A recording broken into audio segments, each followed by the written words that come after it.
I honestly think the coach made a mistake in starting Van Rooyen. I think he should have started Libitzo. Then again, you go to Maswangani. You should have not started. Mfokeng you should have started. Then again, you look at a player like Hoto.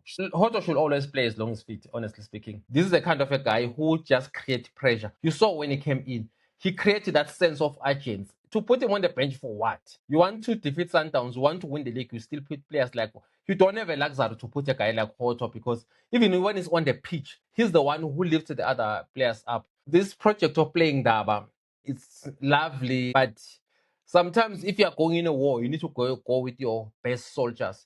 I honestly feel that Ndaba is a very good left back. I like him, but just to in a serious match like this, you put Ndaba ahead of Otto. It's almost madness. That's how I think about it. I think the coach is making mistakes.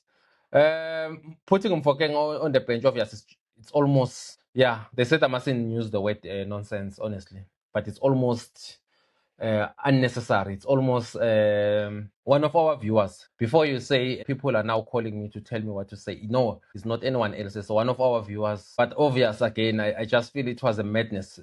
Putting Mfokeng, Apolis, Hoto from the bench, and they are playing Skukune, the team that beats you in the first game of the season. I read somewhere where the coach said in the first two games of the season, when he lost to Skukune and Marumo Garanzi, he feared losing his job.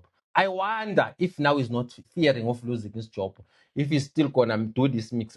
I know how important for Orlando Pirates fans to win this league title. Obviously, they're not gonna win if the coach is gonna do some text experiment. Pirates, yes, dominated the game. If you look at the possession, 61% or so, even shots on goal, yes, Pirates did do well. But that is not good enough. That 0-0, yes, they've got a game in hand. That's why people are saying a game in